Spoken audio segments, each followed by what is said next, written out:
There's a seat there. The person is not here? Where is she? I mean, is she here already? Okay, all right. Okay, no more seats left. No, I want to really thank you. By the way, I've given up my seat too. I'm going to sit on the stoops. So I just want to tell you, I'm going to be with you.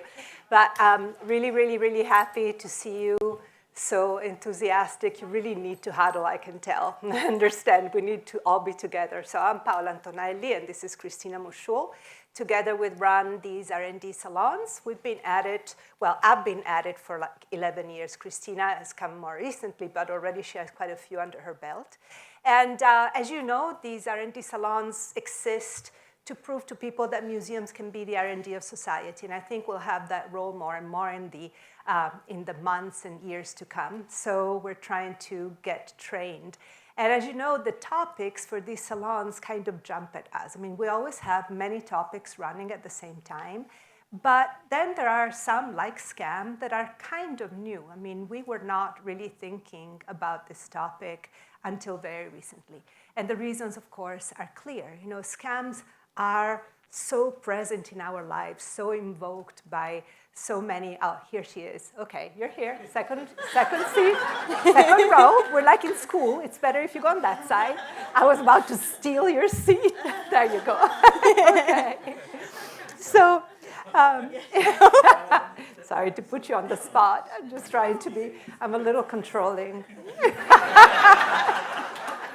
So anyway, so scam is a word that is always in our minds, you know, and with this slide that you saw at the beginning and these different images are stills from a movie by artist Lord Provost that's called How to Make Money Religiously. And as you can tell, they're all about scamming and they're all about desire. And the artist really digs deep into the places, the interstitial places in which scams go and locate themselves, which are those miscommunications, slippages that enable scammers to really delve on what you want and what you want to really achieve. So it's about ambition and about trust. And you know, it's about truth and deception. It's about using seductive languages, half-truths, and also exercising emotional control. So she's drawing a parallel between these everyday small scams that then turn out to be big, and instead the bigger scams, or what we have learned to perceive sadly as scams like the American dream, or the bet that an investment in education will buy us a real job. So the stories that we're constantly sold in media, in art, and in life. And it gets, therefore, at the scam from a macro and micro level, connecting the mechanisms that delve on truth and trust that connect all these different scandals. So scam, however, is not just the handiwork and the dark operation of like individual con men or con people. It is actually an industry. And The Economist devoted a whole big article and survey and an 8-part podcast to the fact that scam is an industry.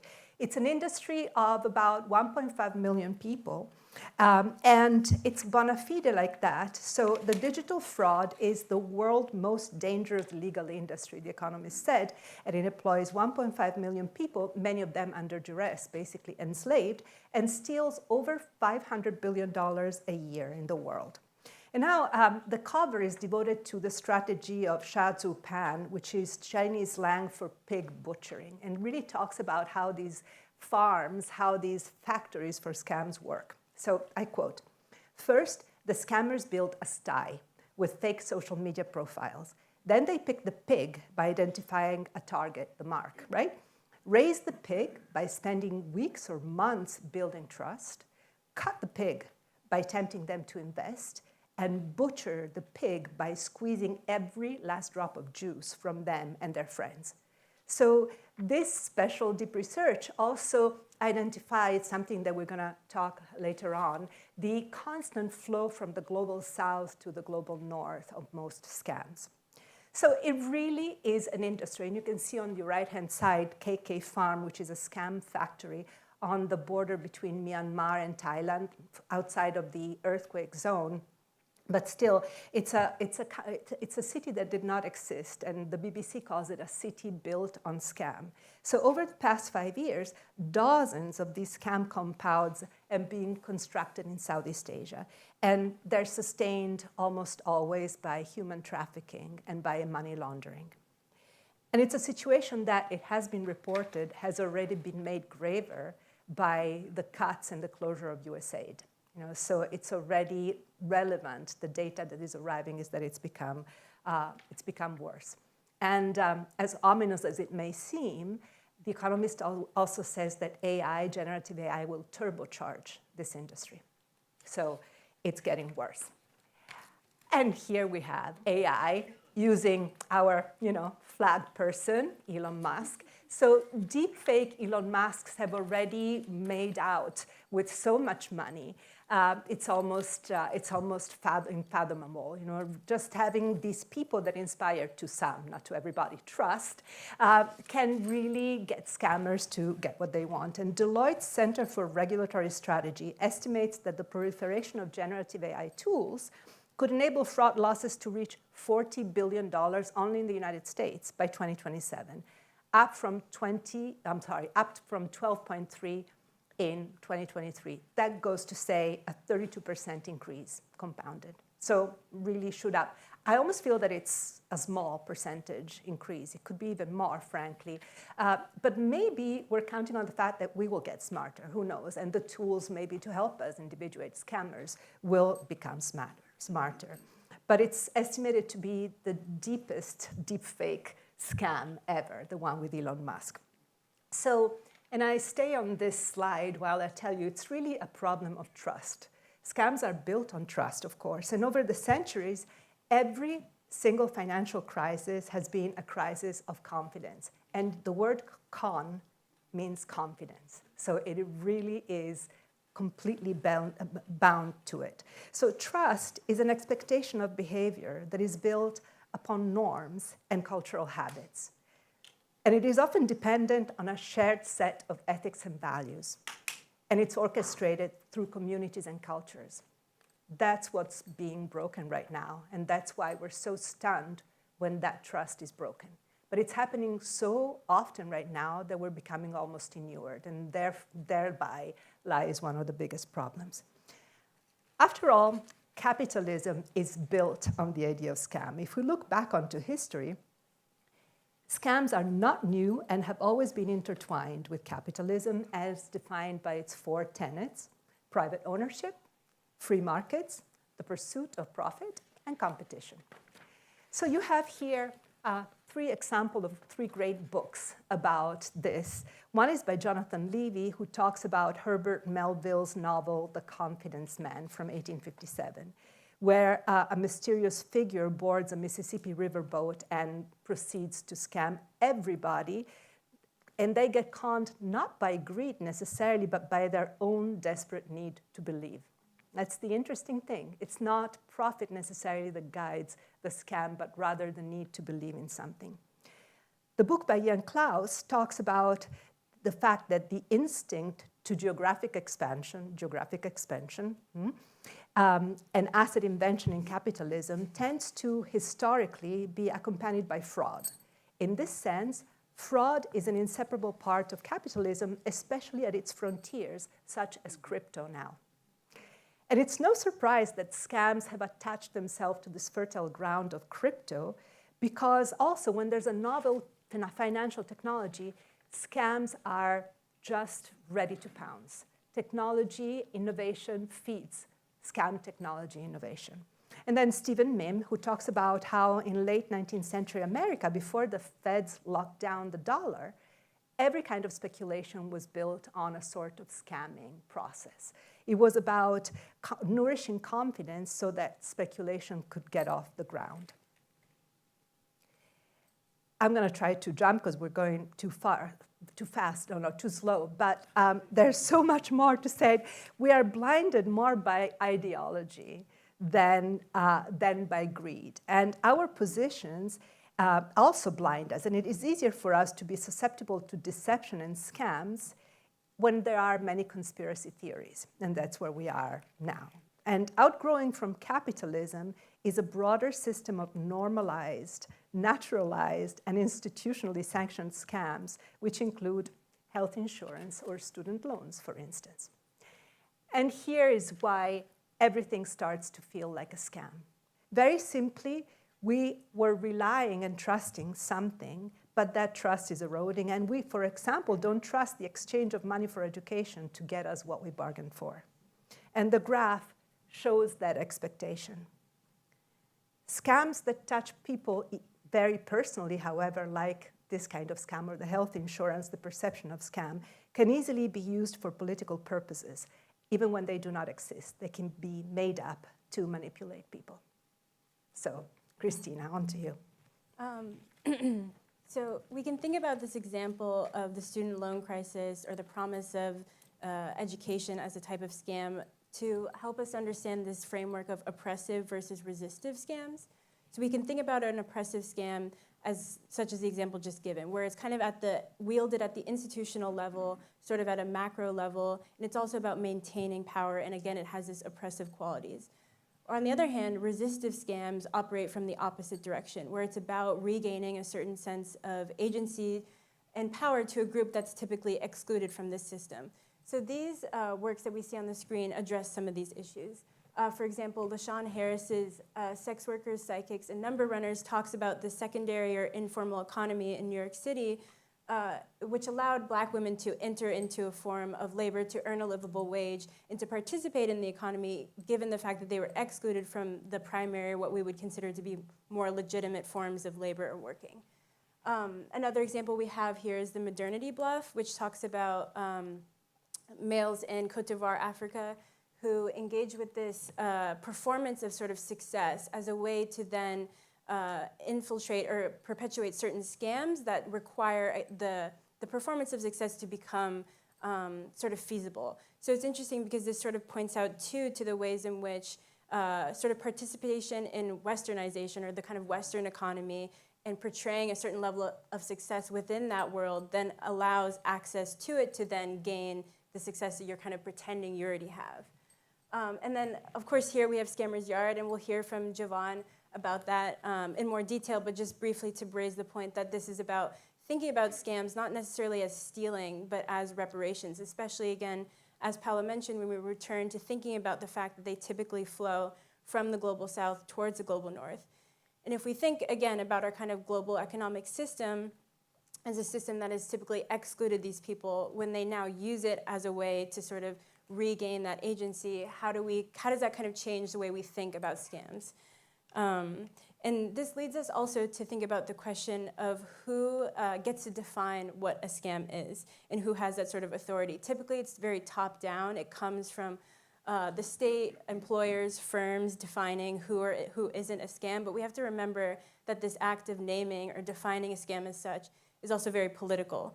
So when you call something or someone a scam or a scammer, you're not just morally kind of castigating it, but you're also insinuating a certain criminality. So if we think about in this country how scams are defined or what institutions we have to do so, we can kind of trace through some of the recent financial crises and see how they've been dealt with and learn a little bit more from that. So if we go, for example, to the savings and loan crisis in the 80s and 90s, what we saw there was a lot of these corrupt bankers getting sent to jail, thousands of them. Then, for example, we have the Enron scandal, again, thousands of bankers in jail. It gets interesting when we approach the 2008 financial crisis, which even though it had predatory lending, it included a lot of deceit. We saw the Obama administration and the DOJ under that administration not persecuting any of the bankers. So the historian Stephen Mihm, who we talked about previously, then argues that this kind of error is what aspiring fraudsters sort of look for and pay special attention to, because it's the failing of these mechanisms and regulators that then open up the opportunity. And scams are really about that. They're about exploiting certain weaknesses, and the fraudsters are some of the best people in society equipped to detecting those even minuscule kind of weaknesses or openings. And he also theorizes that it's perhaps the handling of that 2008 crisis that then kind of laid the groundwork for allowing someone like Sam Bankman-Fried, who kind of grew up seeing how the government handled it, how they didn't kind of persecute it, and opened up the kind of, even in his mind, the opportunity to then come in and take advantage of that kind of opportunity. So, and we can also think perhaps, if he were to be pardoned by the current administration, then what are the consequences of that, and how can that kind of further foment the development of future fraudsters? So we can see that this kind of thing is, again, already sort of happening, where the Trump administration has just last month moved to dismantle the Consumer Financial Protection Bureau, which was actually set up as a response to the 2008 crisis as a way to defend consumers and ensure that financial products and services that are offered are fair and transparent. So since this dismantling, they've already had to abandon 9 lawsuits that they had ongoing.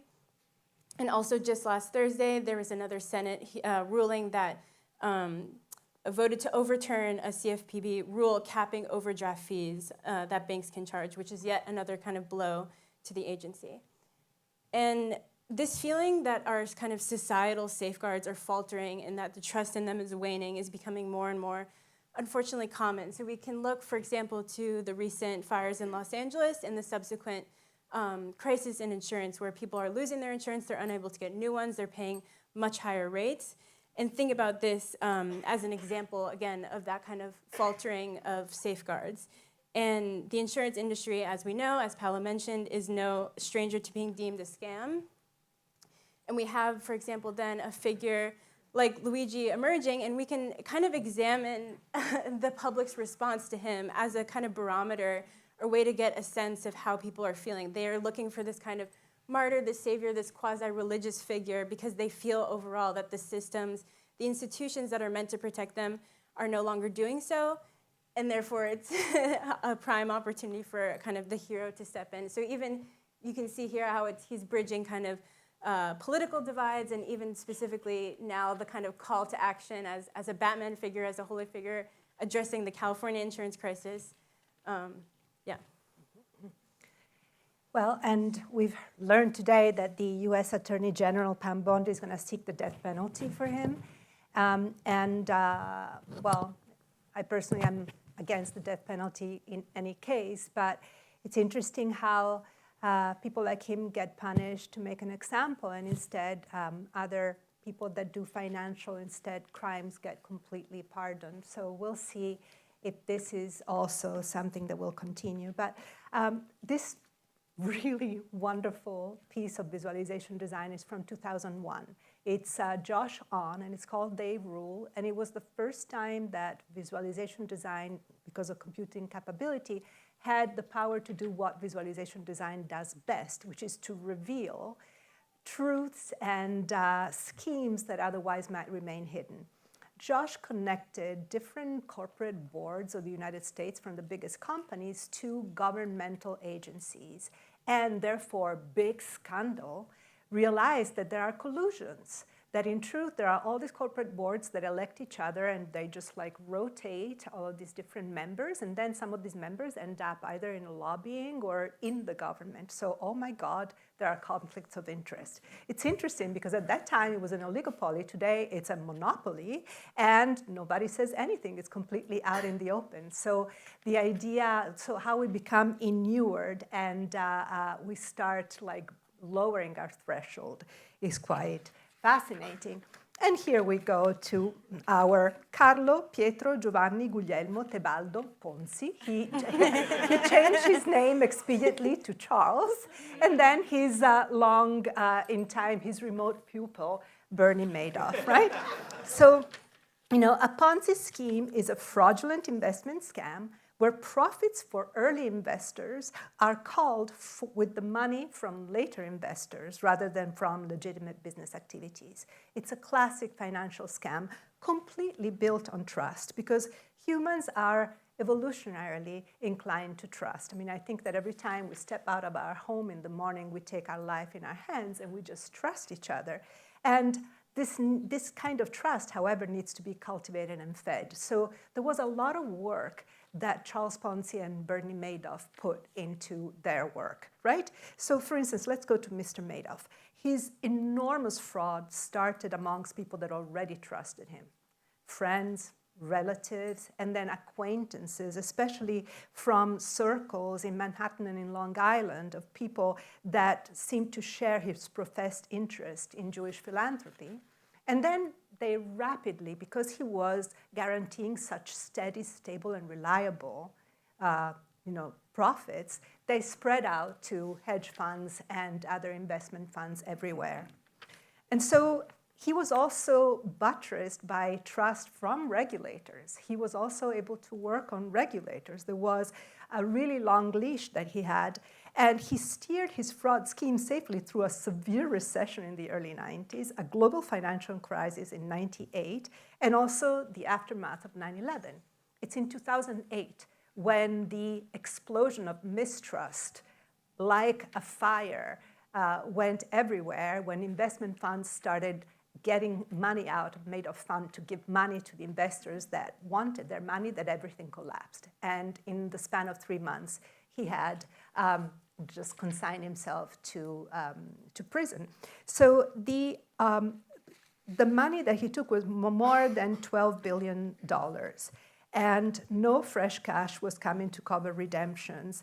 And that's how it all collapsed. But it was really clear that it was all built on trust. And financial scholars actually it was $17 billion to $20 billion, the actual financial scam, without counting the profits. And then, of course, there's Anna Delvey. It's very funny because Christina was showing the Côte d'Ivoire guys, and Anna Delvey was the same, fake it till you make it, right? If you pretend to be a Harris and pretend to be such a globe-trotting VIP, everybody treats you as such. But that's not really the point, okay? Okay, the social media build up this fakery into an art and people admire. What we wanted to point out with this slide is that scammers keep on profiting from their scams, even after they've been recognized. Now she's also in Dancing with the Stars, right? But there continues to be a whole secondary industry that is about discussing someone else's fakeness, and then content producers that are making careers on it. So it's fascinating to see how scam really generates this kind of morbid interest and even a secondary market. And then we go to the snake oil peddlers, right? So the term of snake oil salesperson has been used a lot in 2024, and even now it's been used a lot. Mehmet Oz right now is not confirmed yet, but might get confirmed on party lines, which is unbelievable. And of course, Elizabeth Holmes tried to get out of jail just 2 days ago, but is being kept there. But so this whole idea of the snake oil peddler continues, and it's connected to the story of Clark Stanley, which at the turn of the at the turn of the 20th century, proclaimed himself the rattlesnake king, and was selling really snake oil, or what he said was snake oil, as joint pain reliever. So it's been today, or 2 days ago, today, that mass layoffs of 10,000 federal health workers have begun, making room for even more misplaced confidence and even more snake oil. And that's really the problem, just like the consumer federal, the CFPB and other agencies, all the protections that we have in place are being slowly but surely eroded. So if there's one thing that these fraudsters all have in common, is that they are offering, or they are pretending to be something that they're not. So whether it's whether it's 2/3 of Destiny's Child that is in your DMs, or a poodle that turns out to be a ferret, which shout out to our colleague Amanda Foreman for sharing this story with us. Fraudsters are always pretending to be something that they're not. And a kind of moment of comic relief, but to return back to more serious matters, and even when we discuss something like a forgery, so it's similarly, again, about an object attempting to appear as something that it truly isn't. So they evoke what the literary historian Mary Poovey would say, a problematic of representation, in the sense that it's this elusive relationship between manifest content and its referent. And forgeries of currency and art both reflect, again, this coevolution of authenticity and authorship as determinants of value. So art is ripe for forgery because it acts very similar to capital. It holds and transports value, certified by its provenance, which we trust that its history is what it's said to be, that it connects it to some legitimate artist. And that's similar to how we trust money to hold value because it is created by institutions that we deem legitimate and capable of backing it. So in both cases, the importance of origins, history, provenance, then also relates to futurity. So we continue to hold value. We believe that these items will continue to hold value into the future because we believe these certain things about their past to be true. So in the film shown here, we reference two. One is To Live and Die in LA, and the second is Orson Welles' F is for Fake. And in F is for Fake, it is said that without the art market, there would be no reason for forgeries. So the art market has not only led to forgeries, but other things that are other works that some might categorized as quote-unquote scams or not. So this is a piece by Maurizio Catalan called Comedian, which premiered at Art Basel Miami in 2009, and just in November sold for $6.2 million at Sotheby's. So the piece, when you purchase it, it includes neither the duct tape nor the banana, instead simply a certificate of authenticity and 14 pages of instructions on how to install it. But to Catalan, the comedian was not a joke. He says that it was a sincere commentary and reflection on what we value, or perhaps what the art market values. So whether we view art as a scam or scam as art, it depends on your vantage point and who you are and how you determine value. To the person who bought this for $6.2 million, it was not a scam. To others, perhaps it was. And now we're kind of staying in the art world, but thinking instead of like a counter scam, we have this example of Banksy, who in 2013 sold legit, authentic works of his in Central Park, setting up this sort of booth and hiring an older man to sort of act as the storekeeper. And what's interesting about this is because typically this type of setup kind of engenders distrust in us. We see these things and we don't trust what's there to be valuable. And it's interesting to kind of compare that to what we saw before, where just the context of a white gallery wall, the name of Sotheby's, the name of that kind of, again, this like performance, fake it till you make it, contributes a little bit to, or contributes a great deal to how we consider an object's value. So presented in this way, people deemed it as invaluable. It was being sold for $60. He only made $420 that day, and we know in reality how much Banksy's actually do sell for. And what's also interesting is that then it inspired future kind of copycats and scams. So it set up this kind of idea that you can now trust these people that we have distrusted. Then the untrustworthy have taken advantage of that trust and exploited it to create future scams, where now people are pretending to be Banksy, pretending da-da-da-da-da, and it's a kind of like Hall of Mirrors effect. And we are like now trapped in this cycle of building trust and then getting exploited and then losing it and kind of going on and on. And this is, where we thought we might end, because we're thinking too about today, especially given the prevalence of AI, and we've seen more and more how much deepfakes are challenging our sense of truth, who we can trust. Perhaps scams can offer us a kind of like tool set, a kind of critical tool, or kind of a constructed skepticism to sort of make sense of this now untrustworthy world, or increasingly untrustworthy world. We always try to see the good side of things. Yeah, it's like an immunotherapy to scams. So we have great speakers today to discuss all this. I'm going to announce them just in the order of the slide. We start with Jacqueline Burns-Coben, who's the head of cyber threat intelligence at Chainalysis, a company that we came to know about from the Economist article. Then we have Jovan Scott Lewis, who's the professor and chair of the Department of Geography at UC Berkeley. Alexander Stein, who is the founder and managing principal of Dolus Advisors and an expert in human decision-making and behavior. Lana Swartz, who is an associate professor of media studies and at the University of Virginia. And last but not least, Gabe Whaley, who's the founder and CEO of Mischief, a Brooklyn-based art collective. And we also have quite a few videos, and we're going to start with a video by Daniel Trisman. Video, please.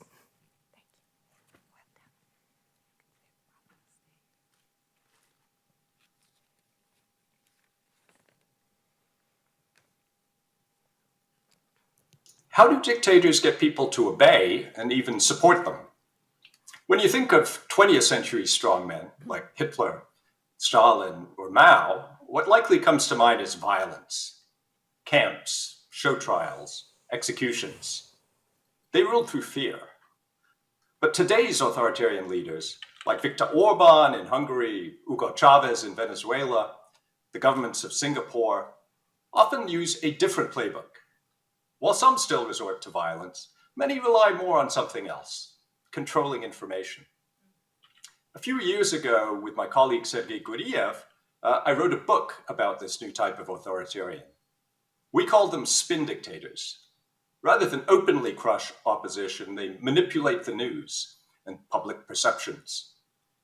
The thing is, violent repression is costly, especially in educated societies under global media scrutiny.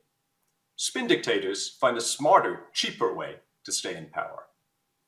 They hold elections and present themselves as Democrats, sometimes even winning fair elections initially.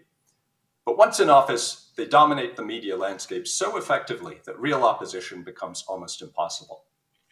Through slick propaganda and tightly managed TV, they craft patriotic, comforting, sometimes xenophobic narratives that portray them as competent, benevolent leaders. It's a sophisticated deception, a political scam that, instead of stealing your money, steals your freedom. Instead of ruling through fear alone, these leaders spin their way to obedience. It's a model that's becoming common and one that even some politicians in democracies have sought to emulate. Now I would like to call to the podium Alexander Stein.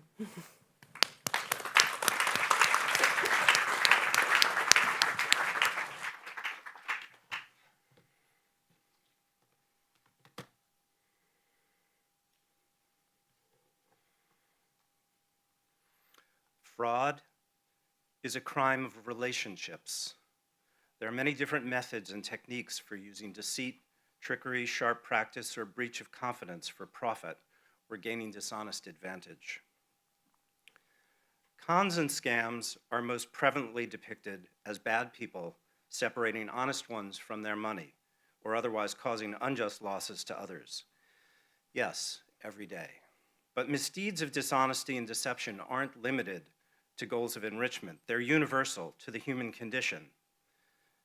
Above all else, they're psychological, predicated in ubiquitous human propensities to be hoodwinked and manipulated, and relational, involving betrayals of trust and abuses of power. This is the view I want to take here. Now, how and why we can be so easily duped and induced to cooperate against our own interests, and what's to be done about it. We buy promises and snake oil, give up passwords and privacy, invite the wolf into the hen house or the White House, make lunatic decisions. Why do we fall for scams, believe a lie is true, gulp misinformation and conspiratorial absurdities, invest hope for repair in broken people? Few on the wrong end of a weapon will defy the demand to hand over their valuables. Fraud victims participate differently. Scammers invite us into a relationship. The relationship is presented as the shared fulfillment of wants and needs. There's a confluence of desires. What's offered is wanted. It's only later that we discover the falsity, that what was seemingly mutual was grotesquely inequitable, camouflage for trickery and lies. Then we regret, deny, and concoct reasons to explain or explain away. We lie to ourselves to console having been lied to. Denial and willful blindness are powerful. Fraud and corruption are ubiquitous because the predispositions for them are shared by everyone. Dishonesty and misrepresentation aren't deviant or pathological. The child's first lie is a developmental milestone, indicative of nascent psychological separateness. We all finagle and hide. Contrivance and emotional deception are normal coping devices. Of course, we're not all corrupt or morally bankrupt charlatans, but each of us possesses the essential psychological ingredients. Anyone can be a fraudster or a victim. Malevolent actors ruin families, organizations, and societies. causing depression, anxiety, and suicide. They pillage without accountability, and sometimes with impunity. Their destructive power transfixes and paralyzes us. The violation is overwhelming. To fight against collapse, we speculate on their psychopathology. We fixate on answering the question, why do they do it? As if cracking this code will somehow solve our distress. It's the wrong question. Yes, malignant narcissists and rapacious predators are a real and present problem. They weaponize natural inclinations to trust and press us into anticipatory obedience. But our fantasy that diagnosing them will magically help us is part of why it's a chronic syndrome. The lone rogue is a myth, our idolatry of the villainous anti-hero. We must shift focus. I suggest the acute need today is to understand and address the psychology of the mark. Each of us can be duped or gaslit into thinking, believing, or feeling anything. The point of modern propaganda, Garry Kasparov has said, isn't only to misinform, but to annihilate truth. The ubiquity of deceptive practices insists that we consider the entire system, not just one figure at its center. These incidents only prevail with support from complicit shills, co-conspirators, and legions of other enablers. Some are driven by craven self-interest, moral turpitude, and fecklessness, others by fear, indifference, and willful disregard. Its prevalence is a symptom in the psychoanalytic sense, a compromise formation that simultaneously expresses and conceals deeper unrecognized conflicts. The internal propellants to perpetrate and the requirements to accept are rooted in individual psychohistory. Many people enter relationships that are perfectly wrong in just the right ways. A common feature among individuals drawn to conspiratorial thinking, support autocratic and authoritarian systems, and are susceptible to engaging in or being victimized by manipulative duplicity is, paradoxically, an abiding longing for repair and a deep need for care. This explains in part why, even if we loathe people who dupe us, we can also covet their brazenness. They are proxies for our shame, rage, fear, vulnerability, and helplessness. In exchange for allowing us to avoid moral distress, that inner voice of conscience that guides us towards just, fair, compassionate, and pro-social behavior, we invest in their promises to fulfill our own delusions and grant them license to dominate and subjugate on our behalf. Every fraud victim shares the brutality of betrayal. There is shock, outrage, and dismay. These psychological reactions are not just traces of the event, but induced by the actor who caused them. Humiliation is not a goal, it's a byproduct. I'll end with a call to action. We're in a precarious moment, a time of the valorization of avarice and dishonesty, ascendant corruption, inequity, and cruelty. Fraud on a grand scale and of the gravest sort is upon us.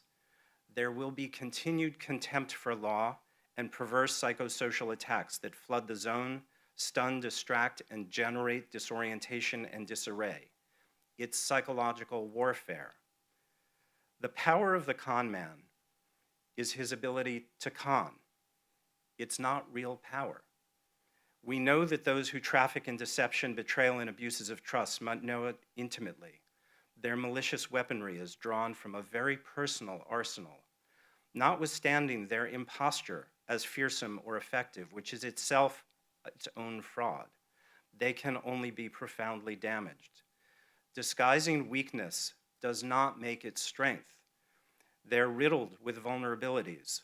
Our defense is to see the wounds driving the fraud, not the grift covering it. We have a solemn duty to be compassionate and empathetic, to never lose our humanity, and to find or take every opportunity to speak truth to power, to be honest, and to advocate for what's fair and just and moral.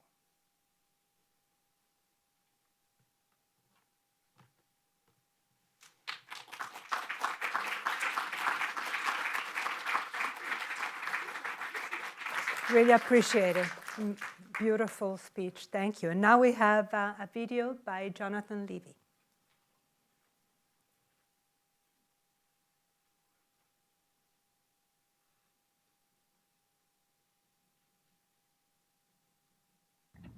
Is capitalism built on trust? Yes, it is. But for the same reason that it's built on trust, capitalism is also built on distrust. So let me explain by saying a few words about the issue of value. So capitalism, by any basic definition, depends on future profit making. Capitalism orients the economic world towards future profit making. But because that profit making will occur in the future, it's necessarily uncertain. And therefore, capitalism always depends upon and generates a certain kind of radical uncertainty. Now, this is one of the more emancipatory and liberatory dimensions of capitalism, and that capitalism and its system of values does not depend upon the authority of the past, the authority of anything fixed, known, existing, and therefore possibly certain. Now, if you move this into a transactional setting, every time there's a bargain or a transaction in capitalism, valuation always depends upon some narrative of what will happen in the future, and therefore some narrative involving uncertainty. So, if you want to buy something, do you trust what's being sold, and do you trust the person who's selling it? Now, that region of life of uncertainty is always going to be subject to manipulation and exploitation. It's always going to be subject to the possibility of a scam. But it's even worse than that, or perhaps better, depending upon your point of view. That narrative of the future will always involve some kind of self-relation. So the question is, not only do we trust one another's narratives of the future, but also do we trust our own, and do we trust ourselves? Our next speaker is Lana Swartz.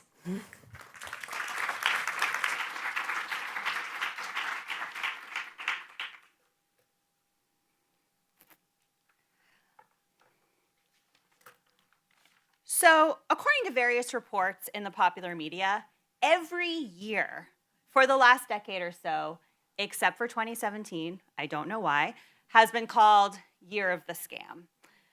As we've heard tonight already, scams have really moved to the core of popular culture. I'm a professor who's been studying fintech and crypto and other aspects of the digital economy since about 2011, and that has accidentally but necessarily made me an expert on scams. So I'm currently writing a book about it, and I'm going to share some provisional thoughts with you. I like to think about scams as capitalism out of place. What we call a scam is used to perform boundary work that legitimates some forms of capitalism and some forms of exploitation as legitimate and delegitimizes others. Scams are particularly important to understand now because the boundaries between legitimate and illegitimate capitalism seem to be in flux.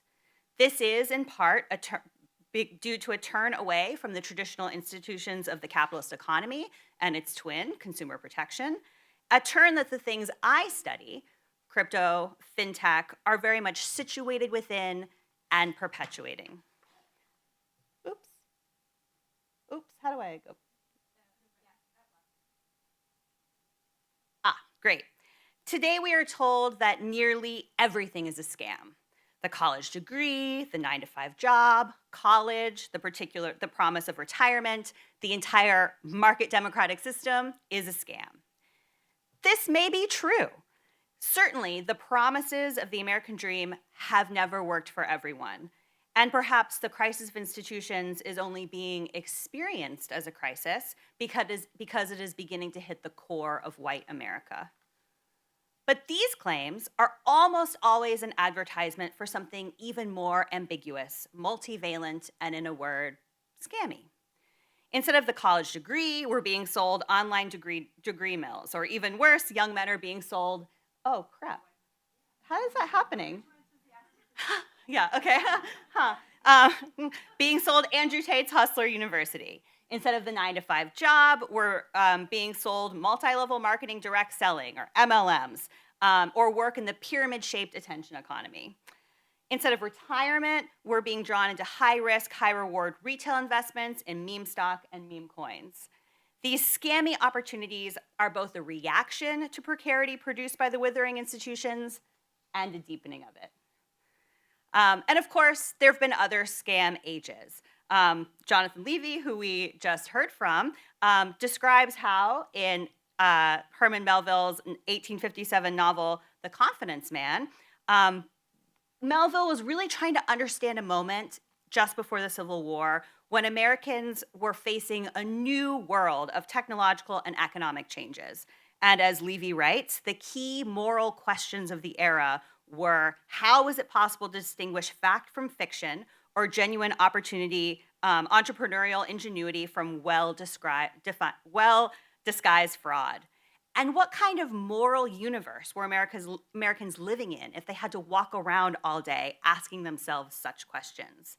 In The Confidence Man, which is basically set up as a series of conversations between characters traveling aboard the steamship Fidel as it travels down the Mississippi River, all of whom are trying to scam each other. And I should say that the scammers on the steamboat look familiar. Someone is selling snake oil. Someone's collecting for a sham charity. Someone's a sketchy labor agent. It kind of looks like Facebook. And ultimately, it's unclear to whom the confidence man of the title refers. Aboard the Fidel, everything is blurred. Conversation and commerce, commerce and con artist, and chump. For Melville, not being willing to take the risk, the leap, and actually trust others to, as Paula said, go out in the world and trust that someone, you're going to survive by the end of the day, even if it means getting scammed, is the sort of key task of surviving this new moral universe. In the America Melville was confronting, as with today, scamming and being scammed was a precondition for free association, for social life itself.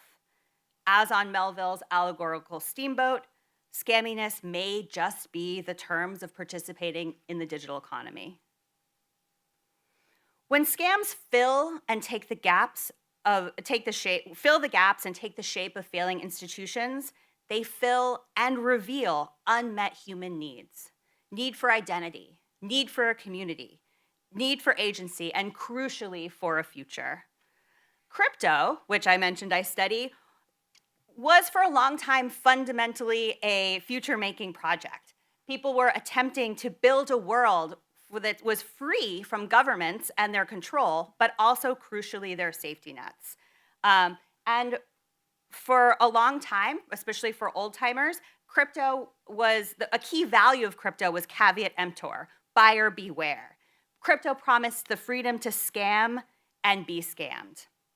Indeed, when I talk to people in crypto, they tell me again and again to be aware of everyone else I'm interviewing or reading. The thing you have to understand, they say, is that everyone is just pumping their bags. In this context, pumping your bags is indistinguishable from promoting your vision for a better world. A true believer is indistinguishable from a shill, and on the other hand, a shill is indistinguishable from a rational actor, someone trying, perhaps desperately, to protect their investment, maybe even their life savings. More recently, much of crypto has kind of abandoned the pretense of promising a decentralized, privacy-protecting blockchain future, rather than risk being regulated as a security, and instead making fewer promises about the future. Instead of promising a vision of a different world, they merely promise that maybe the number will go up and you can sell your crypto asset before the number goes down. As Dave Portnoy puts it, if it's a Ponzi, get in on the ground floor. What's the bigger scam? The coin that tells you it's a scam or the coin that doesn't? Oh, that is mine. Okay. But if something is a scam and enough powerful people believe in it, eventually it crosses an osmotic threshold where it ceases to become a scam and is just reality. The decentralized, anti-surveillance, libertarian with a lowercase l blockchain future doesn't arrive, but some future inevitably comes. And I will wrap up by saying that I've begun to believe that I have perhaps deeper autobiographical roots to my interest in scams. I grew up in Florida in the 80s and 90s, and when I was a kid in Florida, everything was marked by the experimental, the scammy, the entrepreneurial. Everyone's parents sold vitamins or smuggled drugs or sold timeshares or modeling contracts or her lawyers to someone who did. Everybody had a hustle. And it feels to me today like the Florida of my childhood, which felt like the edge of civilization, has gone mainstream. Florida is quite literally a land terraformed by scams. The securities regulation, notably the Howey test used to regulate crypto as securities, were developed in response to Florida swampland scams in the first part of the 20th century. Florida was the crypto of the 1920s. It was the future, and it was mostly a scam future. History tells us that the Florida land boom went bust in the 1928 hurricane, but of course it didn't. Terraforming a swampland is also terraforming a future. Just because all is revealed to be a scam doesn't mean it goes away. Florida is still scammy, and hurricanes are more devastating than before. And maybe its time is limited, but Florida has crossed the osmotic boundary into reality. The inevitable future came, and I was born into it. So the question I leave with is, how do you keep living in Florida? Right? How do you keep living on the internet? How do you keep living in futures that were never meant to exist because they were supposed to be scams? How do you do this in the time we have left? Thank you. Thank you. Yeah. Respect the hustle, we say, right? Okay. So next we have a video by Angèle Christin.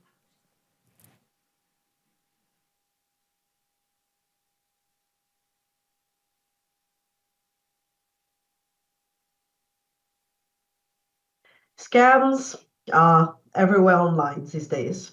They are largely pervaded by influencers who are promoting crypto, juice cleanses, coaching programs, clothing, dreams, and lifestyles through curated images and videos to kind of convince you that you really need whatever it is that they're peddling in order to get happiness and satisfaction.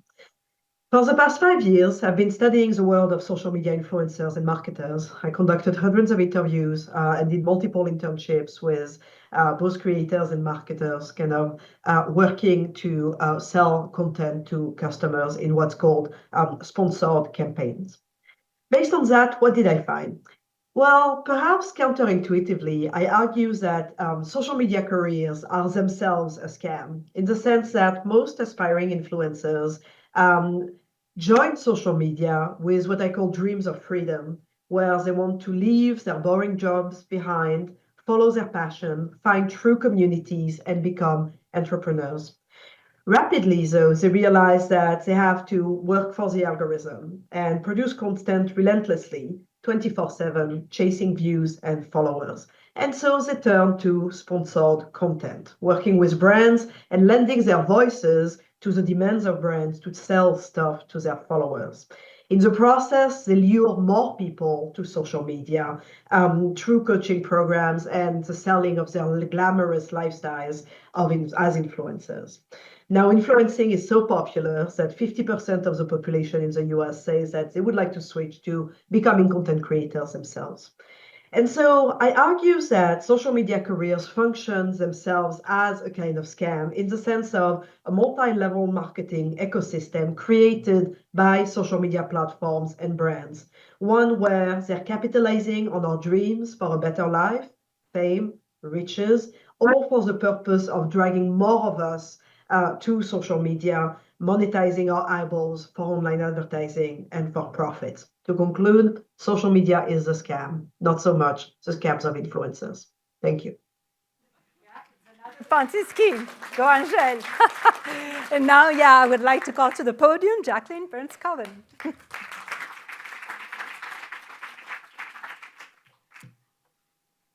Hi, I'm Jackie Burns-Coven. I lead cyber threat intelligence at the blockchain intelligence company Chainalysis. And as I'm listening to these presentations, I'm realizing that my whole job is buoyed by the scam that cryptocurrency was untraceable. It is the money of anarchists to avoid government scrutiny.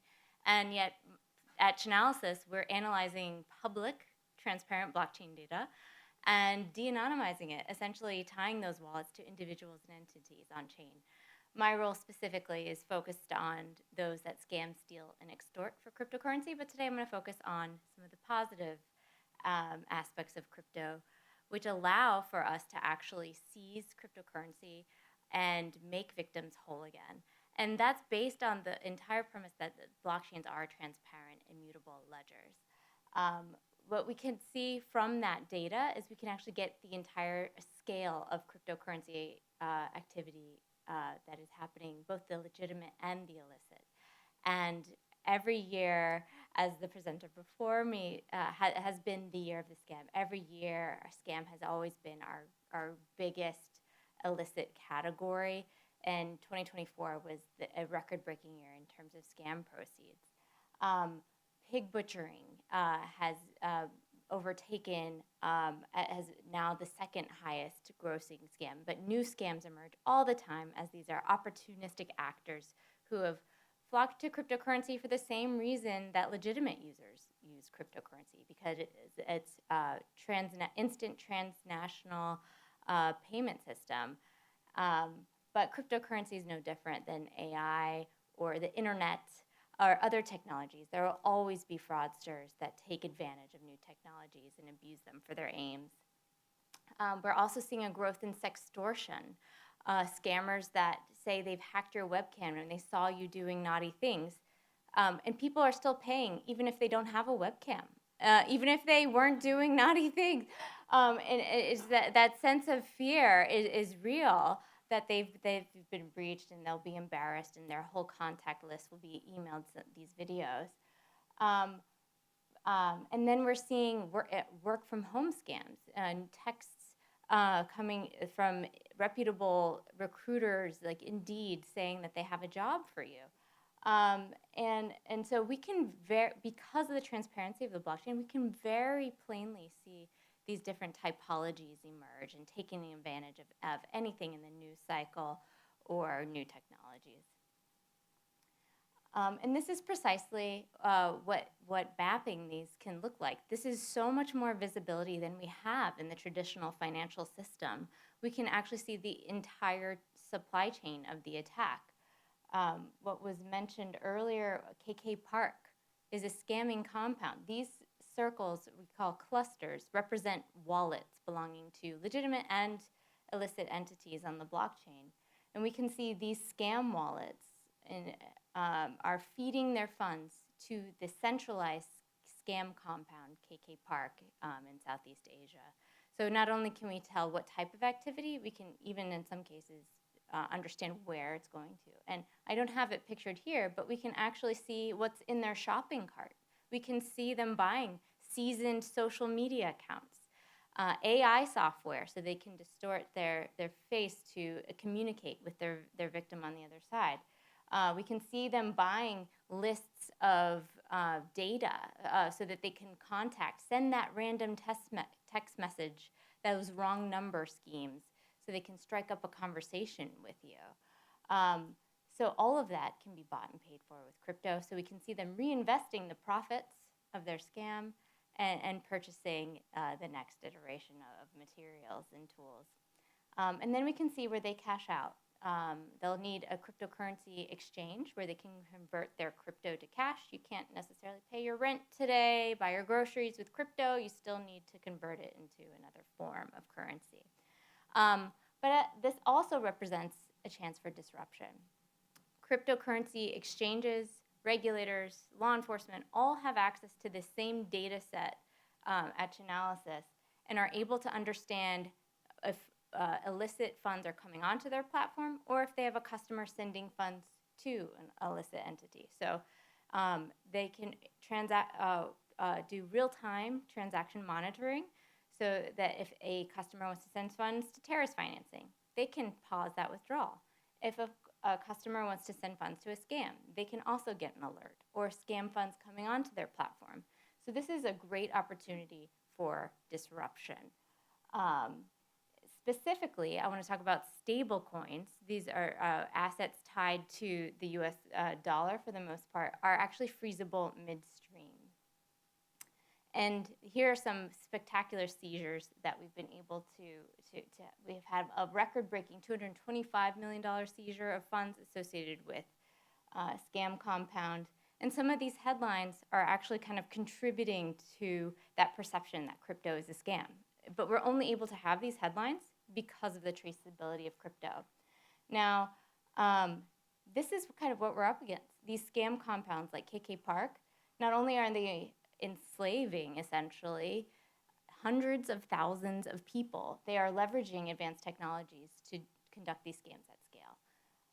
What we've done at Chainalysis, we've actually acquired an AI technology, an AI company that enables us to, and it's an AI-driven approach of scam data collection to actually prevent scams entirely rather than just doing the response work of seizing and tracing the funds. But at the end of the day, scamming isn't just a technology problem, it is a human vulnerability. And so even though there are law enforcement officers, uniformed, go knocking on doors, telling people they're victims of a scam, even though people's financial institution, bank, and exchanges are telling them, freezing their funds temporarily, telling them they're sending funds to a scam, they will choose to send the funds anyways. And there's no legal basis for the financial institution to hold on to those funds. They have to let it go. And who's more vulnerable than the victim of a scam? So we actually are seeing them re-victimized by recovery scams. Remember, scammers aren't wasting any opportunity to bleed them dry. So on that note, I'll end there. Thank you. Thank you so much. Wow, so a lot to think about for the questions. Prepare your Q&A. By the way, people in the overflow rooms, I hope you're very comfortable, and remember that you can send me questions. It's paola_antonelli@moma.org, and we'll use them in the Q&A. So next up are two videos by Jasmine McNeely and Kit Boga.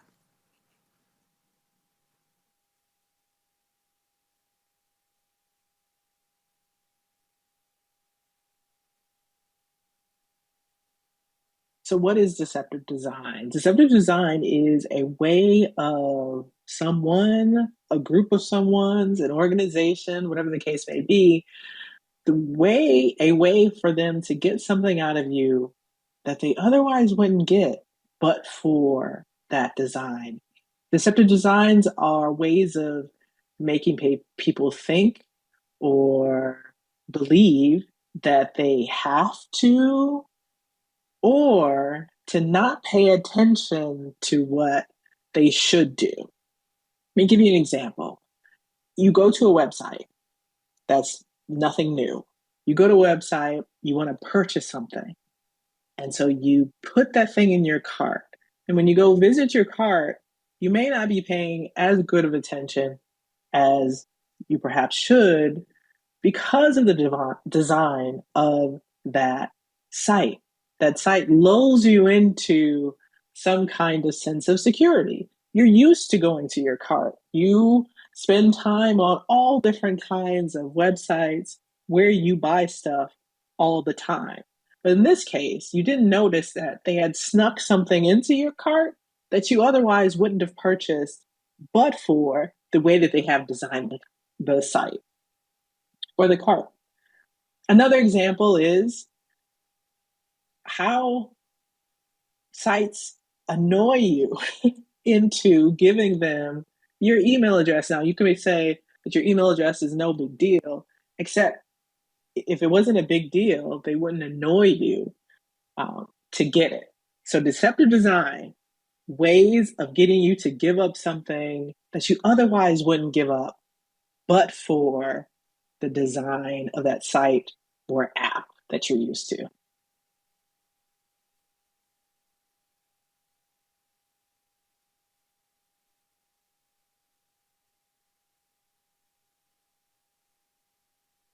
Ma'am, Do not put your number in there. Don't put your number. Which number? It's asking for a PIN code. What's the PIN code? No, you put the wrong number in. Let it cancel.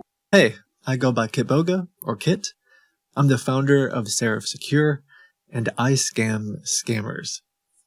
Essentially, it's my job to convince scammers that I'm the perfect target.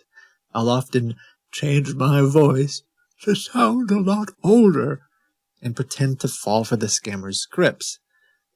If I do my job right, I'm hacking the scammer's brain to make them think that they're winning. I want them to believe that they're doing such a good job at convincing an elderly old man to wire money to their bank that they'll focus all of their time, all of their attention and energy on me instead of a would-be victim. So an hour that they spend talking to me on the phone is an hour that someone else's grandma is safe. And sometimes I'll spend like days on the phone with them. And when they give me a bank account to wire money to, that's information that I can send to authorities and disrupt the whole scam operation. I've made over 10,000 calls at this point, and I use all of the information that my team and I collect to build software to protect people from scams.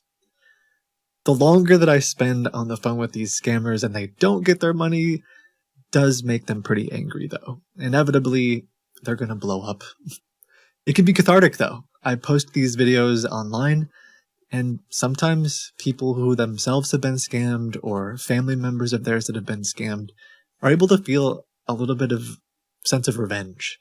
They get to learn about how the scam operates and maybe even heal. My grandma always said that laughter was the best medicine, and I think sometimes that might be right. Speakers is Gabe Whaley.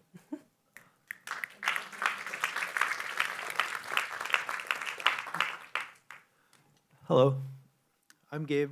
Can you hear me okay? Cool.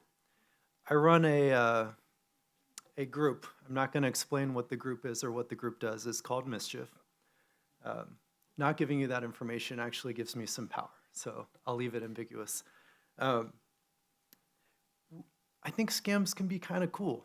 To me, scams are actually an incredible format for performance art for a couple of reasons. One being the scam is sort of like a beautiful opportunity for an exploit or a misuse of more common formats or more common systems. So that's one thing to just kind of put a pin in it, think about it as I show you some ideas. The second thing that's really interesting about scams is they typically prey on an unwitting audience, which I know is nefarious. That is like not a great thing.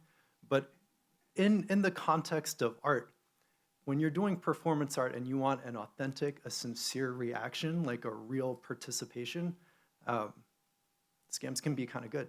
So let me show you some scams, and then, I don't know, afterwards tell me which ones you like the best or which ones you would have fallen for. So scam one. This is an ATM machine. It is a completely functional, real, legal, extremely legal ATM machine, with one caveat. Attached to the ATM machine is a digital leaderboard that ranks people based on how much money is remaining in their bank account. Again, extremely legal, no trickery. It is, again, a completely functional thing. Now, the funny thing is we actually installed this at Art Basel in 2022, 2023. And the funniest thing happened. As we installed it, I remember day one, that's the day for the private collectors, like the really, really wealthy elite who go to Art Basel. Sorry if any of you are in the room. You really did not like this piece.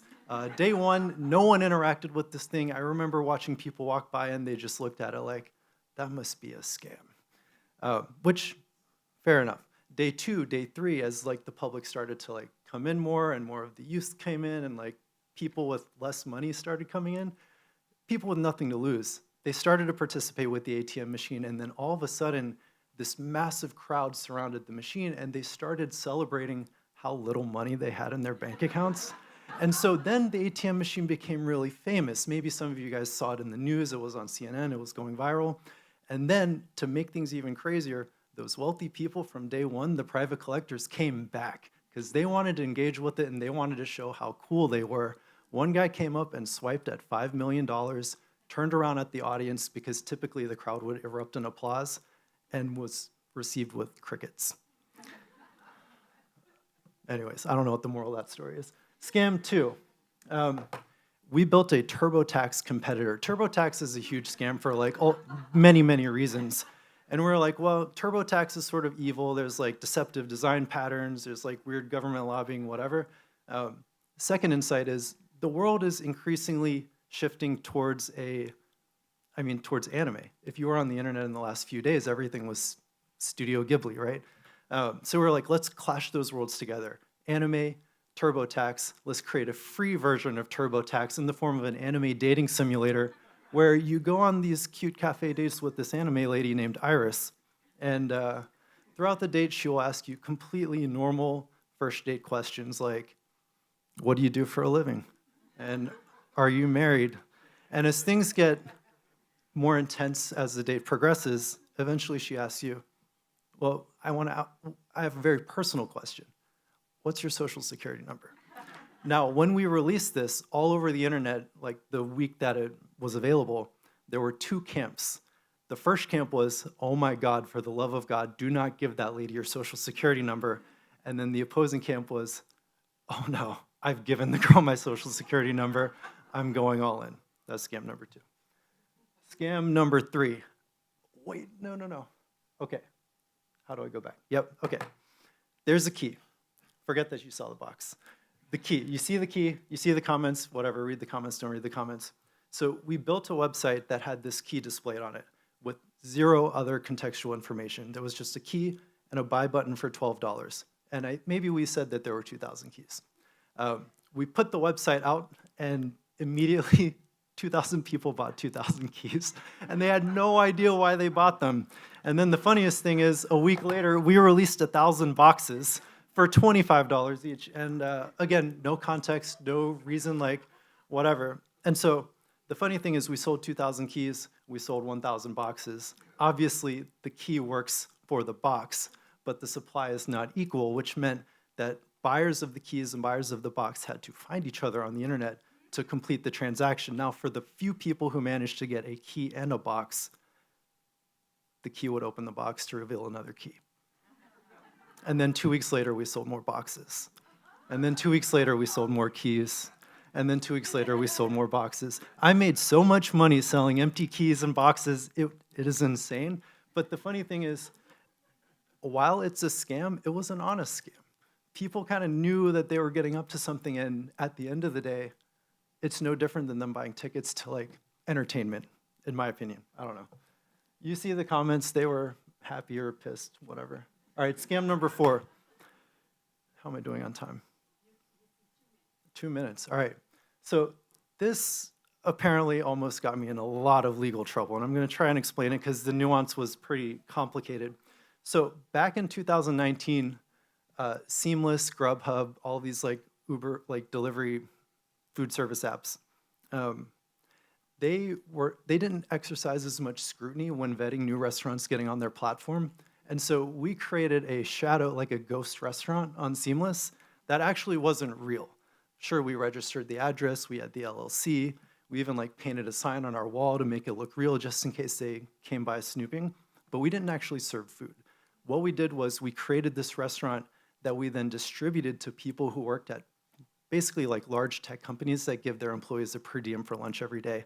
And we said, all right, if your company like Facebook or Wells Fargo gives you $20 for lunch every day, spend it at our restaurant.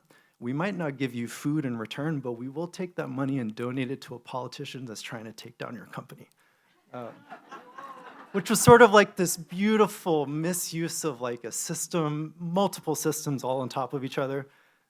This gloriously lasted for about 2 days and got shut down in so many ways I can't even get into it. Scam 5, microscopic handbag. People like to buy things when they get really small, and then if you make it so small, they spend even more money on it. Crazy. And then the final scam, just to sort of like wrap it up. Again, I didn't really explain what mischief is, what our intentions are, where we come from, where we're going. But in many ways, mischief is kind of the ultimate scam. Some people refer to us as an artist. I won't acknowledge that or refute that. Some people refer to us as a business or a corporation. Same answer. At the end of the day, mischief is whatever's convenient to us at the time. And a lot of this came from actually a sincere beginning where we were like, what if artists who wanted to create work in the world actually had access to the same level of resources and influence that celebrities and global corporations do? What could you do with that power? And so we've used that ambiguity over time to do things like beat Nike in a lawsuit when we made black Nike shoes with blood in them with Lil Nas X. That was a First Amendment issue where we were definitely artists in court. But we've also been able to attract capital from wealthy people to fund our projects by, well, not just posing, but like living out a reality that we are a corporation that's selling shares in our business so that we can just continue to scam more people. So, all right. Hope you guys like that. Respect the hustle, as we said.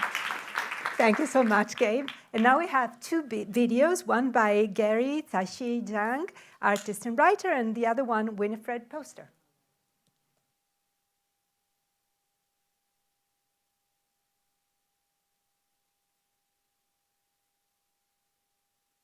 What was Poye and what did it foreshadow?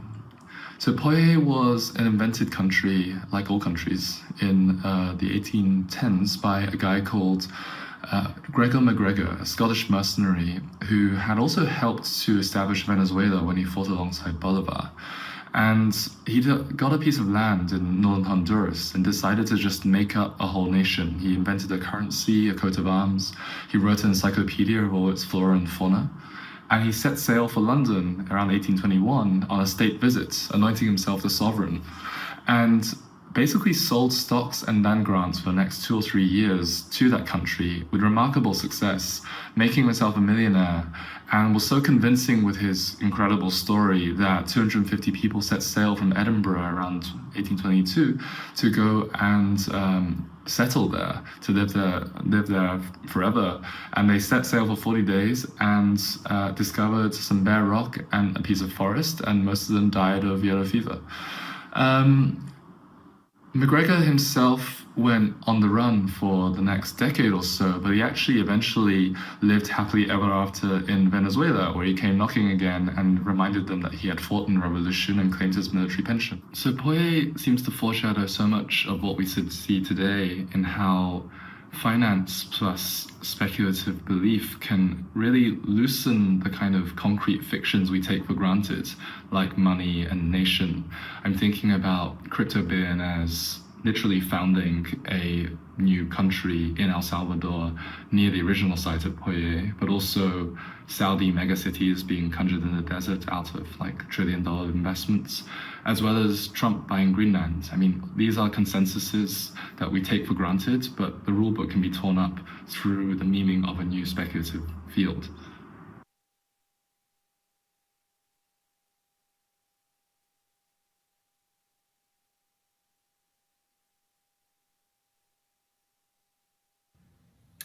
After about a decade of researching the outsourcing of labor to India, I saw a scam industry emerge right in the middle of a legitimate industry of customer service call centers. They were calling US consumers and pretending to be representatives of tech companies like Microsoft and agents of the US government from the IRS, welfare, and immigration agencies, all to convince people to hand over their money. Some of these scam call centers were hidden right inside legitimate call centers, doing it at night after the regular callers were doing it during the day. And ironically, it was US industries that made some of this possible. They laid the physical infrastructure for global calls to be carried out through fiber optic cables under the ocean, satellite networks in the sky, voice over internet protocols. And US consultants taught Indian workers how to carry out the process on the phone and what I call national identity management, how to change your name, your accent, conversation style to convince people you're in another country. So especially after the global financial crisis, when contracts dried up, along with increased competition from other countries, this is how a scam industry emerged in India out of legitimate call centers. But my bigger point is the transnational scale of the problem. Try Googling pig butchering to hear about South Asians who are recruited into Southeast Asia for forced labor romance scams. Or even in the US, try Googling Theranos to learn about call center workers who had to lie about health results of fake lab testing machines, or Scott Tucker one-click loans to learn about call center workers who had to lie about excessive fees in the payday loan industry. Scams are all around us. Our last speaker is Jovan Scott Lewis. All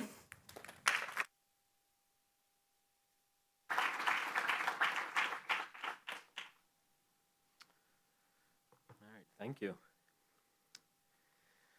So I want to briefly talk about my book, Scammer's Yard, which is a story about three friends who navigate the conditions of poverty in Jamaica through their participation in the Jamaican lottery scam, which is an intricate scheme that led dozens of primarily elderly white Americans to send these scammers tens of thousands of US dollars.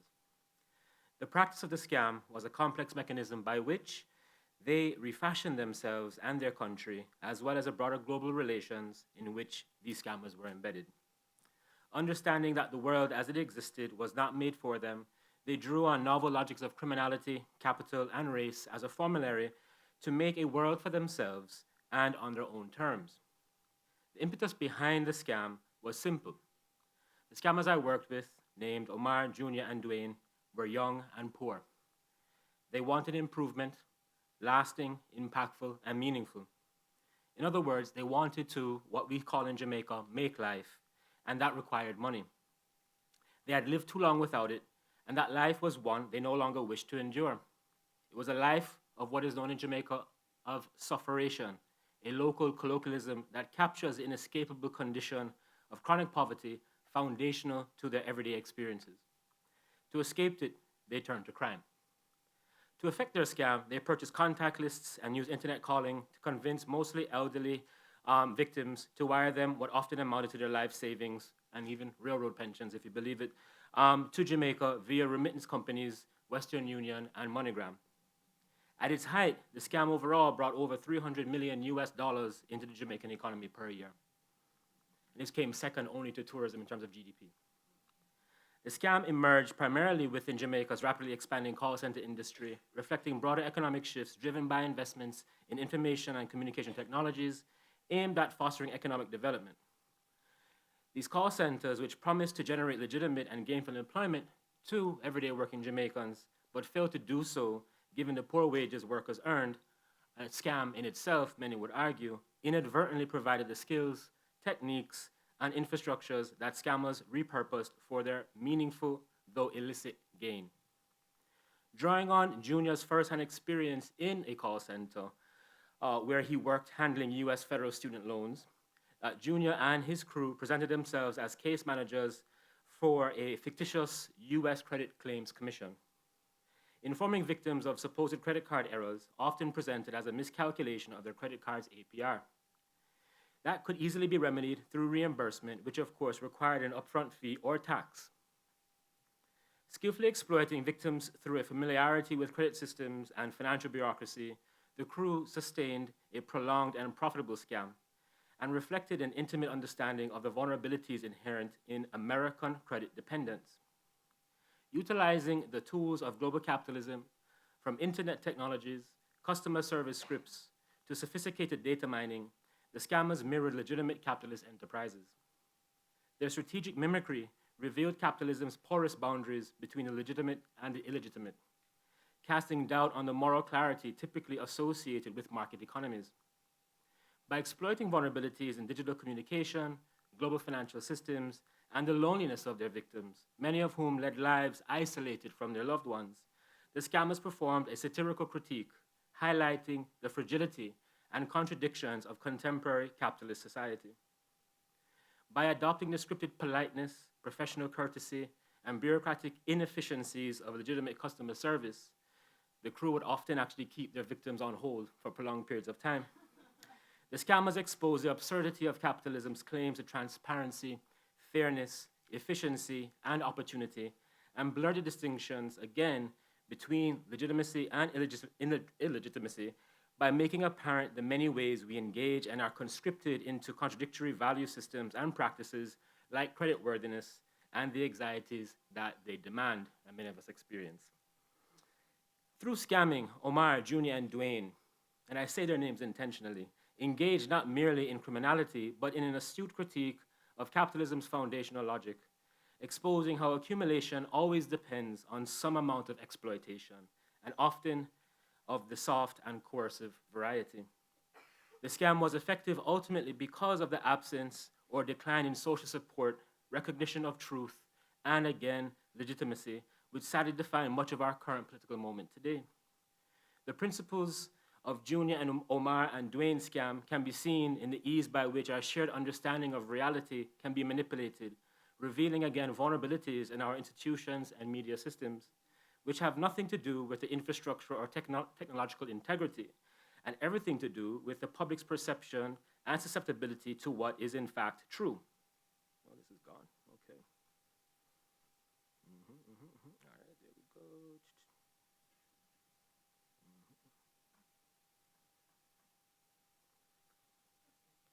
we go. I'm gonna make it.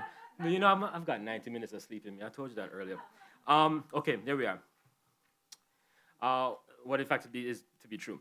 So the effectiveness of misinformation, therefore, is as much about the erosion of political legitimacy as it is about the disruption of societal trust, suggesting that satire, in fact, underlying scam serves as an important analytical tool for interrogating contemporary crises of authority that many of us are trying to reconcile with.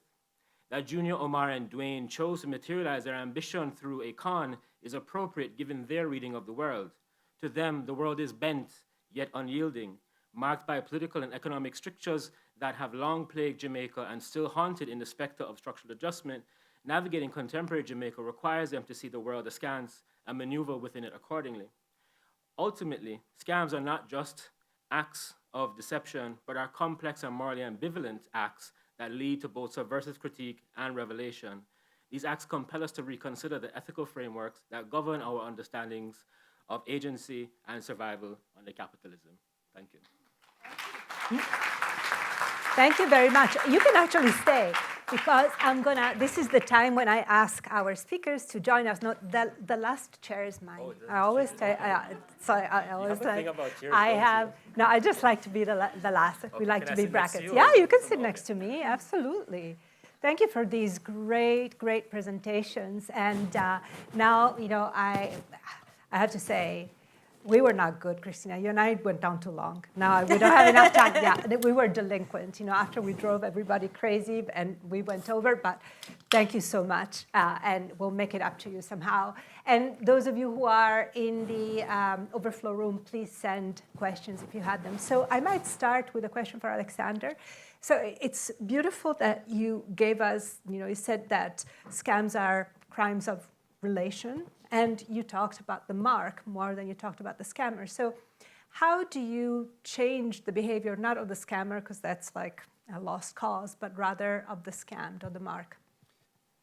So in my work as a consulting specialist advisor for organizations that may have some form of corruption or malice in it at the board level or in the C-suite, and in my collaboration with lawyers who are working to recover stolen assets from people who have been victims of fraud.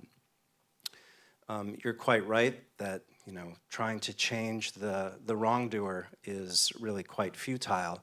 And so I find that paying attention to everyone who has contributed to it, perhaps unwittingly, is really in a position to make change. And obviously, I was making very clear allusions to what's happening in politics and society today, not just people who are, you know, after someone else's money. And so I think it's important for everyone to understand how we all participate and what we can do to address the ways in which we can collude with or fall prey to these kinds of things, as everyone else was speaking about tonight.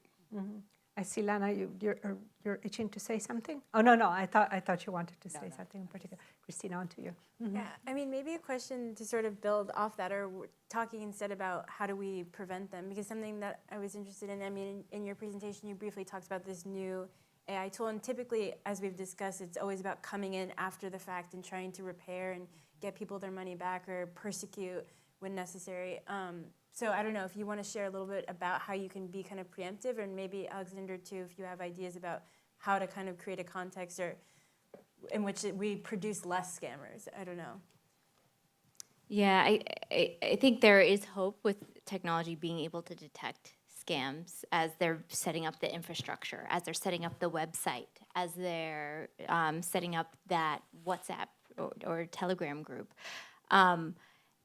And nipping it in the bud at those points, because as I said before, it's really hard to intercept a victim that's already been talking to them, and we have countless cases where there's intervention strategies, and that's something the good guys are actually working on really hard. The financial institutions, cryptocurrency businesses are adapting all sorts of techniques to try to intervene, and honestly, the ones that work the best are the ones that take a human customer support specialist days and weeks of coaching to try to, and that's just not scalable, especially with the scale of scams that we're seeing proliferating everywhere globally, and indiscriminately, targeting people based on, so. It has to be combined with a human element to solve the problem. Yeah, so, I mean, this is my professional bias that the human is at the center of all of this. And, as everyone has been talking about from different perspectives, each of us comes into the world as a social being, and all of our relationships, including with ourselves, are structured on some basic intrinsic trust in another. And yet, of course, as is life, trust is often broken or we are harmed in some way. And so each of us is acclimatized to understand, in a sense, what happens when you're presented with someone in whom you wish to invest trust. And then to continue to believe that that trust is there, even when you have evidence to the contrary. And I'm going to pause here. I could talk all night about the psychodynamics of this system. It's really infinitely fascinating. And of course, this is the world. So I have a question for Lana. It's becoming harder and harder to earn a livable wage, and it might get even worse. So where is the edge among, a gig, a hustle, a scam? What differentiates them? I'm not sure what differentiates them, but I do know that the boundary is becoming more and more blurry for more and more people. As you point out, as more and more people struggle to earn a living wage, they're increasingly drawn into things that promise them the opportunity to live a livable wage, or provide them with a sociality, provide them with a sense of themselves, an identity. I've been doing a lot of research lately, so I have kind of two projects right now. One is on scams, and one is on small business owners and the digital economy. And when I'm, right, you're laughing because they're the same thing, right? Unfortunately, or they're becoming an increasingly blurring category. There are so many scams targeting people who seek to be self-employed, and there are so many people who call themselves founders or call themselves entrepreneurs or call themselves small business owners who are scammers. And one thing I've found in that project is that it's a lot more lucrative to create a small business, to create a social media account where you coach other people on how to become small business owners than it is to be a small business owner. And so what we're seeing is kind of the MLMification or pyramidification of almost every part of the economy and almost every professional identity. And the other thing I'll just say is that the more you live in informal systems, which if you if you're the harder it is to learn a living wage, the more you're pushed into informal systems, the more vulnerable you are to scams, because you don't have recourse to traditional customer service and that sort of thing. You don't to be made whole in the case of scams. So just by merely living in the informal systems that poor people, especially immigrants, have to live in, they have more scams coming at them. Do you mind if then I'll give you Gabe. I want to ask you, Gabe will be yours. Now, I want to ask you one, like a follow-up to this, because you were talking about the sufferation, and it just gave me this weight on the heart, because it is this hopelessness, and you give us a sense of the world where there's a lot of hopelessness. So if capitalism is inherently based on scamming those that are more vulnerable, and you see this kind of scams that come from places like Jamaica, is almost like, are they a sort of reparation? Right. And what kind of hope is there, if there's any, to get out of this sufferation with so-called legal term means? Yeah, thank you. And I didn't get a chance to talk about that part, so I'm thankful that you bring it up. So for the scammers, they were reading their practice as part of a much longer historical engagement with the global north. So their victims were white, they were North American, and I remember asking them, well, how do you sleep at night, basically? And one of them kind of quite flippantly said, oh, well, it's reparations. I said, wait, what does that mean, And so I came at the question from a very kind of conventional historical understanding of colonial reparations, and I said, these are North Americans, they did not enslave your ancestors, they did not colonize your country. And they spoke about a kind of inheritance of debt, a kind of inheritance of harm, where for them, the issue of slavery was one thing, but they also keenly understood the United States intervention into their political and economic possibilities that were more recent.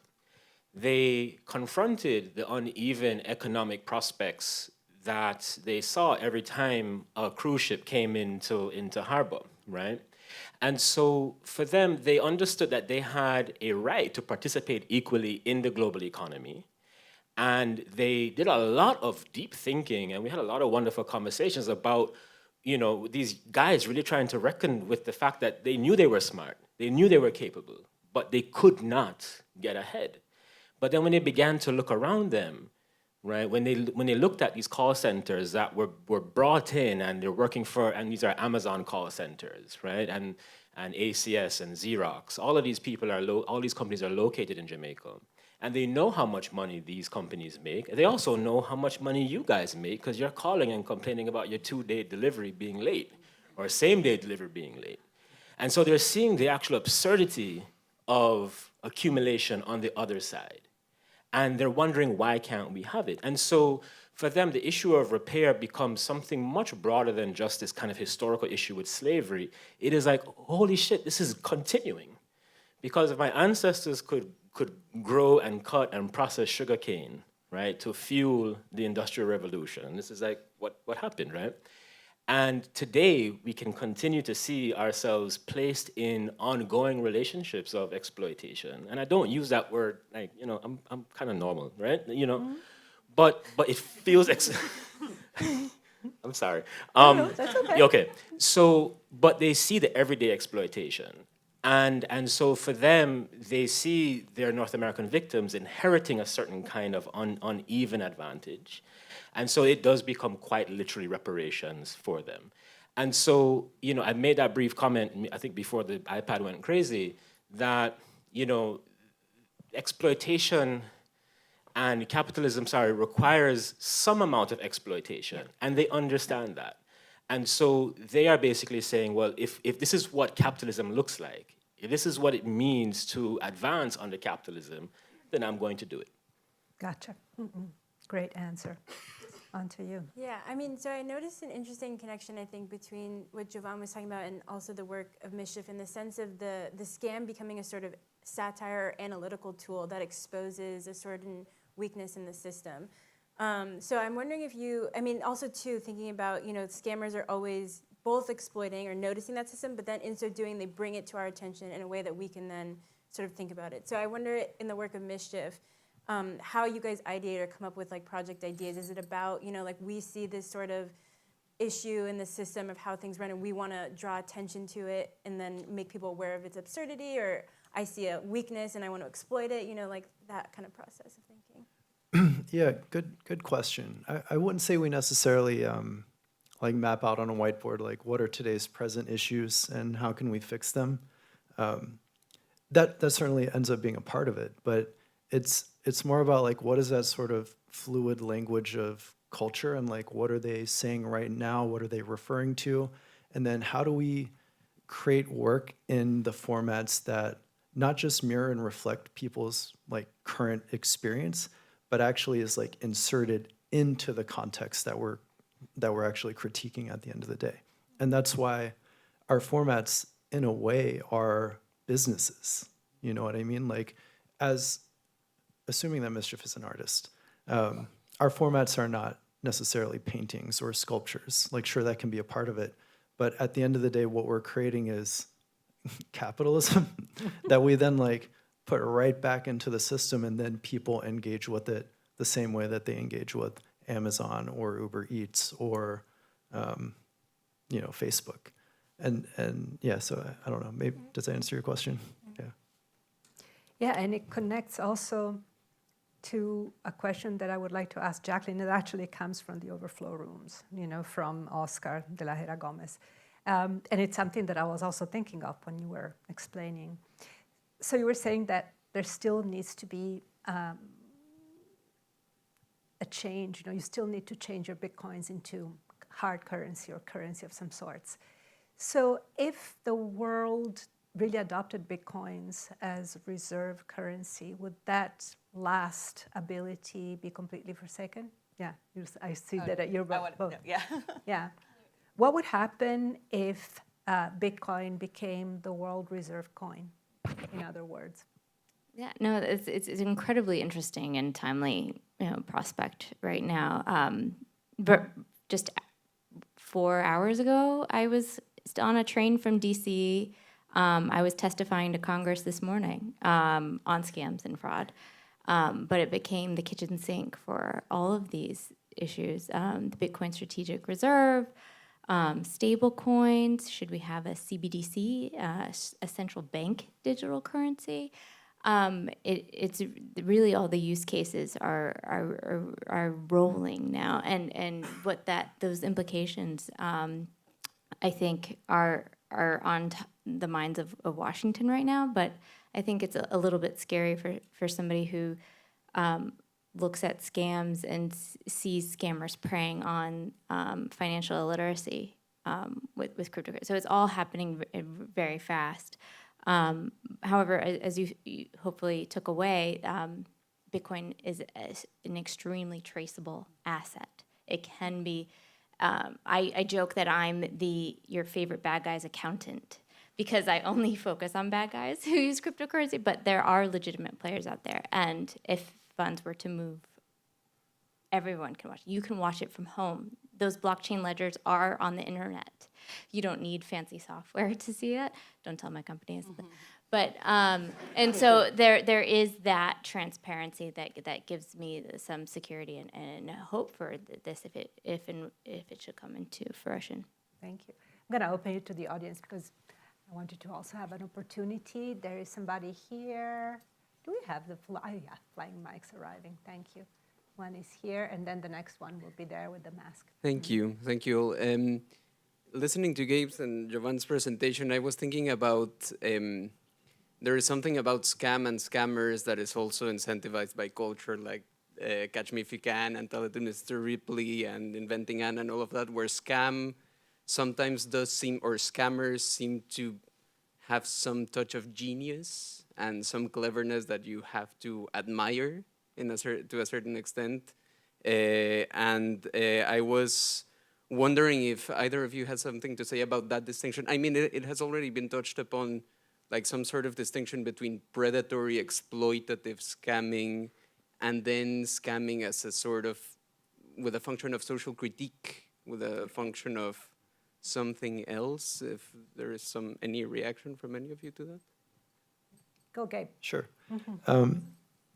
I don't know if I would say they're like geniuses. Maybe, right? Maybe. That's like that's personal. But what I do think is interesting about the art of the scam is that when you think, kind of like what I was saying earlier, when you think of like the toolkit of artistic creation, and like I said earlier, artists can use paintbrushes and clay and sculpture and like different mediums. For the scam, part of that toolkit is the context, right? And I think that's so interesting because how do you even define that, right? It's just sort of like amorphous, like undefinable, cloud-like. It is, right? But it's critical to be able to pull off the scam. And I think because scammers use that as part of their toolkit, it makes it seem so interesting because it's so not obvious. I don't know if that makes them geniuses. Maybe they're just desperate, but maybe that's the same. Do you have something to add, Jovan? Or? Yeah, sure. So, with the crew that I worked with, and I say that, I studied them. Okay, of course I was trusting you. Yeah, I know. It's a thing I've tried to escape. There was a sense that they were in fact geniuses because their position was that they truly understood the way that the world worked. For them, the kind of perch of poverty, you understood everything, right? And I think that's right, in many ways. There's something to be said for when you don't have work, you spend a lot of time thinking, right? You spend a lot of time strategizing. And it makes you smart, right? But beyond that, in Jamaica, there's a thing that we call having chat, right? And being able to talk, and especially if you're a man to women. It's what the Gen Alphas are calling Riz, right? And so there's this masculinist idea of being able to have what we also would call having argument in Jamaica that was being brought into these really intimate relationships with their victims. Because these guys were the credit people, yes, but they were also very caring, and they wanted to understand what was happening to your grandson, and they would write down when the birthdays were and that kind of thing. And so, I wouldn't call necessarily that's a genius thing, but there is a culturally cultivated expectation that heterosexual men learn how to speak to women, right, to convince them to be romantic with them, right? And they brought that into the practice. To your other point, I think, and going back to the question of satire, when I use the word satire, I'm using the word satire alongside the other kinds of genres of understanding political possibilities like tragedy. And for these guys, they are coming of age in a particular moment in Jamaica's political history where the promise of independence has largely been shown to be a failure. And so for them, there is a satirical mode of political disengagement where the collective ideal of participating, right, with the state, to reproduce the state, to reproduce community, has been found to be completely hollow. And so it is that hollowness, and I think we see a little bit of that. I think a lot of the politics that people in America right now claim to have are not actual politics, it's a performance of politics. And so I think this is what was happening with the scam. And that then also falls back on some other kind of folklore. There's historical folklores like a Nancy the Spider, the trickster spider that comes out of West Africa that then gets kind of incorporated into the way that the scam gets articulated as a social practice that undermines the collective for the benefit of the individual. But when individual ethics are allowed to prevail, this is what we get. Thank you. Next. Yeah. Thanks so much. This was great. I wanted to pick up on the topic of scamming as a mode of resistance. What could or should reparative scamming look like? Who do you want to do it? Who should it target? And what kind of reparations would it be for? What kind of purpose would this have? Anna, do you have something to say? I didn't want to give it back to Jovan. Yeah, it's his thing, but you can talk about it too. Yes. Yeah, I mean, So one of my favorite podcasts is called Scam Goddess with Lacey Mosley. She's a comedian. I would say she's a genius because she's whip smart. And she profiles scams. And she has a segment called like What's Hot in Fraud, where she talks about like scams people are doing. And she's always like, make sure it's past tense because we don't want to like fuck up your bag, right? Like, it's kind of celebrating the scammer. And I take away the big message of that podcast is kind of being that the rules of a good scam or a liberatory scam or a meta scam, resistive scam, whatever we want to call it, are the same as the rules of good comedy, like always punch up, never punch down. But who has the capacity to end your scamming? The powerful. Who has the capacity to continually, or who is likely to continually be victims of scam? The weak. And what I see now is that the powerful are essentially appropriating the kind of trickster spirit of the scammer. And now that if we fully have the like amalgam of like the magic of comedy or the magic of scam enmeshed as deep as it can be in the halls of power, I don't know how to use scams to in turn resist that. It was the Hall of Mirrors, right? Go ahead. And I want to say also I've been struggling with, we read Javan's book and some of the classes I teach alongside the new stuff from Scam Inc. And it's like, the call center scams, they're resistive, they're people, making do and DIY reparations. But now, that was how many years ago that now it's just an industry, that is essentially dependent on human trafficking. And the human traffickers will always outcompete the crew,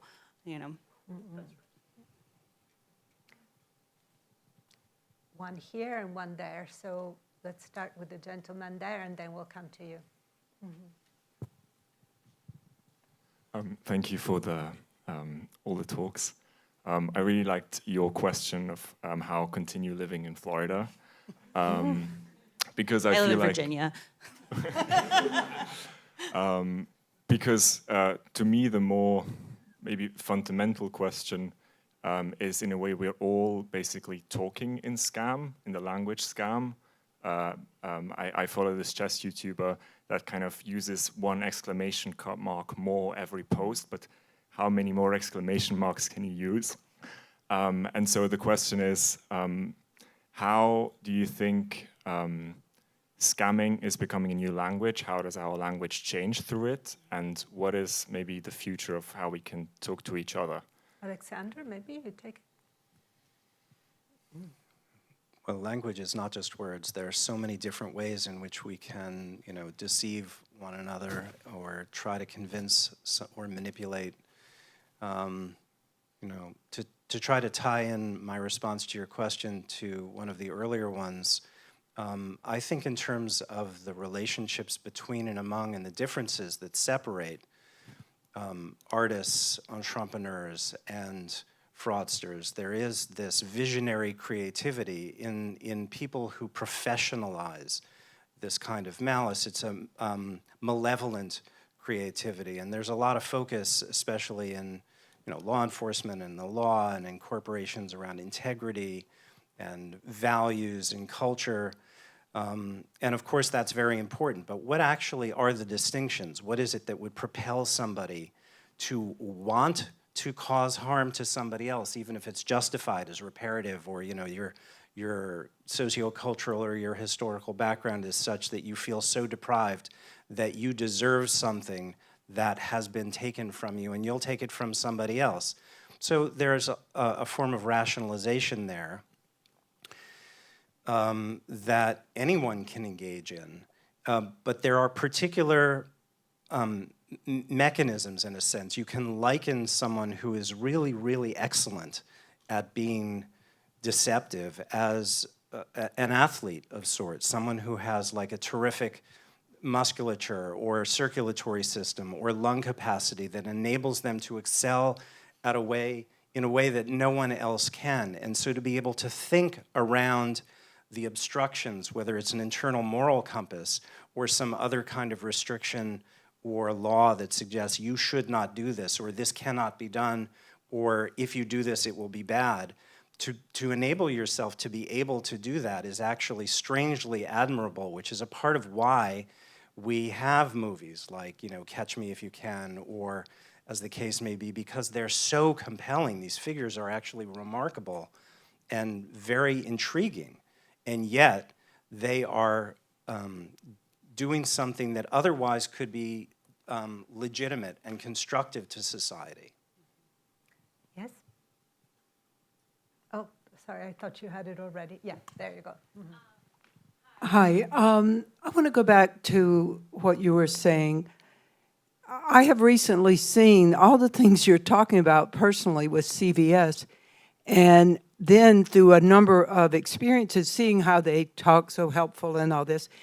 And so they didn't take care of it and immediately got a survey why and calls, Then I found out it's much bigger. It's corporate through another set and putting all the drug companies, Dwayne Reed out. And then I find out, so I go to someone at the Times. Where's the question? I'm going right there. Yeah. I go to the Times already knows. All right, so there it all is, everything you've just said. The question is, what the hell are we going to do? Because it is going to what we think are legitimate businesses. Okay. What are we going to do? Who wants to take this answer? Gabe. It has nothing to do with you.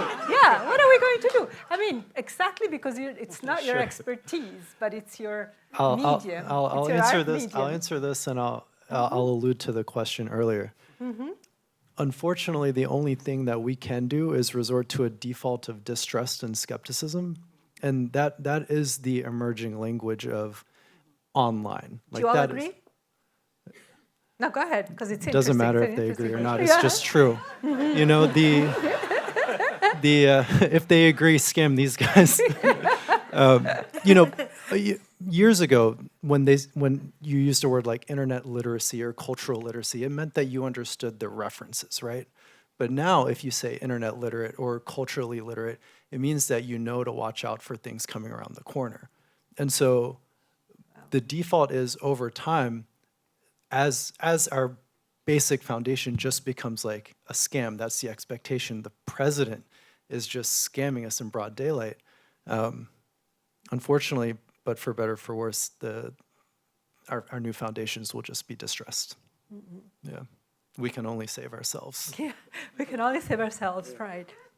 I mean, I think this particular thing that you're describing, like all the call center scams, all the pig butchering scams, it's kind of a phase, I mean, unfortunately, we live our lives in phases. Like we live and die in phases. So we may not see the end of this phase, but almost all scholars who study scams say that we get these like explosions of scams when there's high inequality, rapid technological change that has many vulnerabilities in it, and when we are among strangers, and we're all strangers on the internet. So I think, and the way it kind of settles down is when we settle into a period of less inequality, or the inequality is distributed differently so that it doesn't feel like it's striking the core of the public, so to speak. And when technological change kind of settles into a plateau, I mean, we're constantly being promised, and maybe this is another scam, that it won't, that we're in this like endless acceleration period. And when we have better ways of living among strangers, including on the internet. So I think this moment is going to end, and hopefully my book gets published before it does, and hopefully it doesn't last the rest of my life. So somewhere between that. You can just change the cover. Yeah, that's true. Just it doesn't matter what people find inside. Well, that's true. Yeah, right? Yes. I have to say, great, great, great panel. Thank you so much. Fabulous. And no, I thank you all for coming. Thanks to the people in the overflow room. Thanks to the people on YouTube. And thank you for being here. And usually at this point, there's the soggy snacks and the so-so wine. But we're getting towards the end of the fiscal year, and we have to parse our money in order to be able to make 2 more salons. So we're gonna be cheap dates tonight, and we're gonna send you home without the soggy snacks. I hope you'll forgive us. I want to thank you. But you can hang out a little bit if you want outside. And I also want to thank Christina, my eternal partner inside. Thank you for coming. See you soon. There'll be 2 more before the end of the fiscal year, promise.